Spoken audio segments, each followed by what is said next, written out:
Skip பண்ணாதீங்க, பயப்படாதீங்க. நான் தான் பெப்டிக் அல்சர்.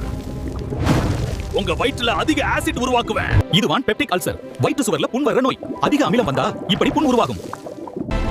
இந்த தவறுகள் உங்க வயிற்று அழிக்குதா? இப்பவே தெரிஞ்சுக்கோ.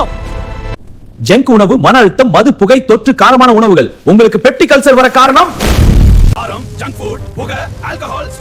அறிகுறிகள்: வயிற்று எரிச்சல், ப்ளோட்டிங், வாந்தி, பசியின்மை. பெப்டிக் அல்சர் இருந்தால் இந்த உணவுகளை தவிருங்கள். இப்போது இந்த நிவாரண நடவடிக்கைகளை எடுங்கள். பெப்டிக் அல்சர் இருந்தால் இந்த உணவுகளை தவிருங்கள்.